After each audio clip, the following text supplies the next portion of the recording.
Hello friends, எல்லாருக்கும் வணக்கம். எல்லோரும் எப்படி இருக்கீங்க? எல்லோரும் நல்லா சேஃபாக இருப்பீங்க அப்படின்னு நம்புகிறேன். இன்றைக்கி நம்ம நிக்கிஸ் கிச்சனில் நம்ம பார்க்க போகிறது நல்ல டேஸ்டான ஒரு செட்டிநாடு ஸ்டைலில் பால் கொழுக்கட்டை எப்படி பண்ணுறது அப்படிங்கிறத பார்க்கலாம். இது பண்ணுறது ரொம்ப ஈஸி, ரொம்ப ஹெல்தி, டேஸ்ட்டு ரொம்ப நல்லாயிருக்கும். வாங்க இது எப்படி பண்ணுறது, இதுக்கான அளவுகள் என்னென்ன அப்படிங்கிறத பார்த்துடலாம். இந்த கொழுக்கட்டை பண்ணுறதுக்கு நான் இன்றைக்கி கடையில் வாங்கின கொழுக்கட்டை மாவு யூஸ் பண்ணி தான் பண்ண போகிறேன். நீங்கள் வந்து வீட்லேயே இடியாப்ப மாவு அப்படின்னு ரெடி பண்ணி வச்சுருப்பீங்க இல்லைங்களா, அதை யூஸ் பண்ணி கூட நீங்கள் பண்ணிக்கலாம். இந்த பச்சரிசி மாவு தான் நம்ம யூஸ் பண்ணணும்.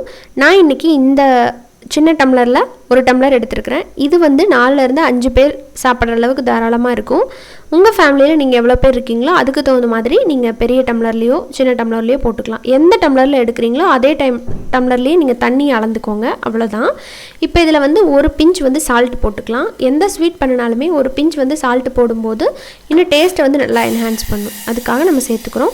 அடுத்ததாக பார்த்திங்கன்னா இப்போ நல்லா கொதிக்க சுடு தண்ணி, அதே டம்ளரில் 3/4 டம்ளர் மட்டும் சுடு தண்ணி சேர்த்துக்கோங்க. 1 கப் மாவுக்கு பார்த்தீங்கன்னா 1 கப் தண்ணி சேர்த்துறாதீங்க. சேர்த்திங்கன்னா ரொம்ப குழஞ்ச மாதிரி போயிடும். நீங்கள் வந்து 1 கப் தண்ணி சேர்த்துறோம் அப்படின்னா 1.25 கப் அளவுக்கு மாவு சேர்த்துனிங்கன்னா சரியாக இருக்கும். சில அரிசி மாவு வந்து கொஞ்சம் கூட குறைய இருக்கும். அதுக்கு வேணால் 1 டீஸ்பூன் கம்மியாகவோ அதிகமாகவோ நீங்கள் கன்சிஸ்டன்சி பார்த்து சேர்த்துக்கலாம். ஸோ இப்போ பார்த்திங்கன்னா இது அந்த சூட்லேயே இருக்கட்டும். ஒரு 10 நிமிஷம் மூடி வச்சிடலாம். இப்போ 10 நிமிஷத்துக்கு அப்புறம் ஓப்பன் பண்ணி பார்த்துட்டு இப்போ பார்த்தீங்கன்னா மாவு கன்சிஸ்டன்சி கரெக்டாக இருக்குது. இதை எப்படி அடுத்த ரெடி பண்ணணும் அப்படின்னு நான் சொல்கிறேன். நமக்கு வந்து கொழுக்கட்டை கொஞ்சம் அந்த சின்னதாக போடுவாங்க.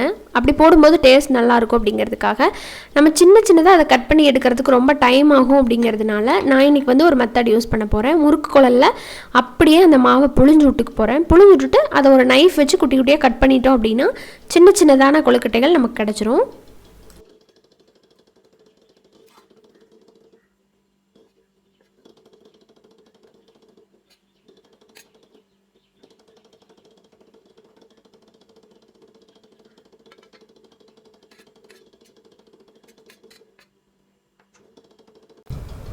அதுக்கப்புறம் கொஞ்சம் போல் நம்ம குட்டி பால்ஸ் தான் நம்ம பிடிச்சிக்க போகிறோம்.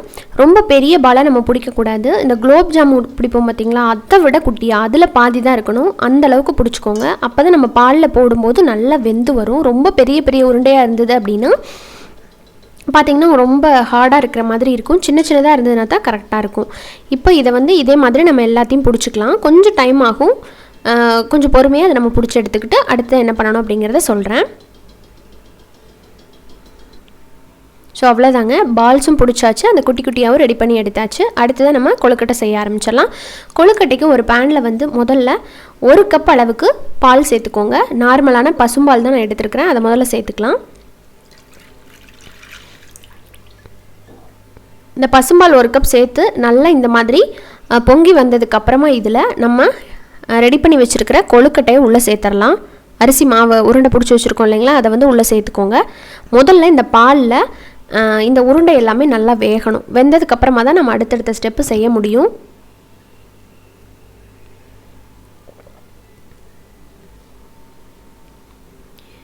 இப்போ உருண்டைகள் எல்லாமே இதில் போட்டாச்சு. அதோடவே அந்த குட்டி பீசஸை நம்ம கட் பண்ணி வச்சுருந்தோம் இல்லைங்களா, அதையும் உள்ளே போட்டுருங்க. போட்டுட்டு நம்ம ஜென்டலாக மிக்ஸ் பண்ண போகிறோம். இந்த மாதிரி மிக்ஸ் பண்ணி விட்டுட்டு இதை வந்து ஒரு 5லேருந்து ஒரு 8 நிமிஷம் போல் நல்லா இதை வேக வச்சுக்கலாம். உருண்டையை சேர்த்ததுக்கப்புறம் ஜென்டலாக மிக்ஸ் பண்ணுங்கள். உடையிறதுக்கு வாய்ப்பு இருக்குது.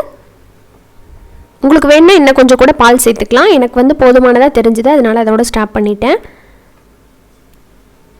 ஸோ இப்போ பார்த்தீங்கன்னா கொஞ்சம் வெந்துகிட்டு இருக்குது. இந்த டைமில் அந்த எல்லா பொடிகள்லையும் பிடிச்சி வேகணும் அப்படிங்கிறதுக்காக ஏலக்காயை ஒரு 5-6 போல் ஏலக்காயை கொஞ்சம் சர்க்கரை சேர்த்து நான் அரைச்சி எடுத்துருக்கிறேன். வெறுமனே வேறு ஏலக்காய் போட்டால் அரையாது மிக்ஸி ஜாரில், அதனால் கொஞ்சம் சர்க்கரை சேர்த்து இந்த மாதிரி அரைச்சி இந்த ஸ்டேஜ்லேயே போட்டுருங்க. அப்போ உருண்டைக்குள்ளே எல்லாம் லைட்டாக அந்த ஏலக்காய் ஃப்ளேவர் போய் சாப்பிட்றப்ப ருசியாக இருக்கும்.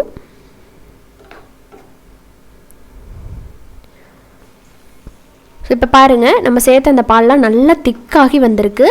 அப்போ உருண்டை வந்து நல்லா வெந்து வந்திருக்கு. இப்போ அமுத்தி பார்க்கலாம்.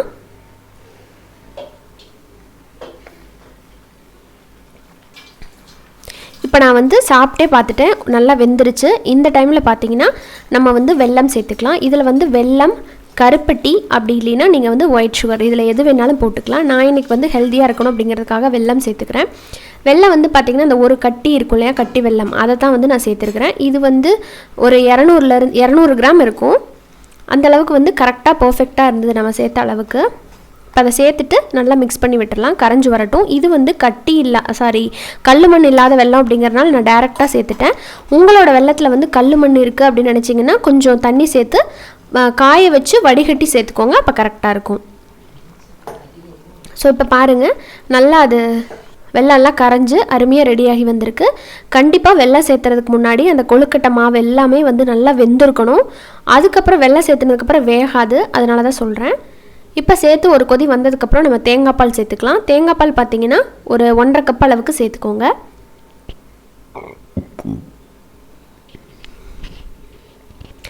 தேங்காய் பால் சேர்த்துட்டு நம்ம ரொம்ப கொதிக்க விட மாட்டோம். கரெக்டாக ஒரு கொதி அந்த மாதிரி வந்ததுக்கப்புறம் நான் ஆஃப் பண்ணிடுவோம். இது கன்சிஸ்டன்சி பார்த்திங்கன்னா ரொம்ப திக்காகவும் இருக்கக்கூடாது, அதே நேரத்தில் ரொம்ப தண்ணியாட்டம் இருந்தாலும் நல்லா இருக்காது. ஸோ நான் காமிக்கிறேன் பாருங்கள், இந்த கன்சிஸ்டன்சி சரியாக இருக்கும். லைட்டான திக்கான கன்சிஸ்டன்சி இருக்கணும். இப்போ நம்மளோட அருமையான பால் கொழுக்கட்டை ரெடி ஆகிடுச்சு. இதே அளவுகளோடு உங்கள் வீட்டில் செஞ்சு பார்த்துட்டு ஃபீட்பேக் சொல்லுங்கள். இந்த வீடியோ உங்களுக்கு பிடிச்சிருந்தது அப்படின்னா மறக்காமல் நம்ம சேனலை சப்ஸ்கிரைப் பண்ணிவிட்டு கூட இருக்கிற பெல் ஐக்கானை கிளிக் பண்ணுங்கள். இன்னொரு இன்ட்ரெஸ்டான பதிவோட உடனே சந்திக்கலாம். நன்றி, வணக்கம். Stay home, stay safe.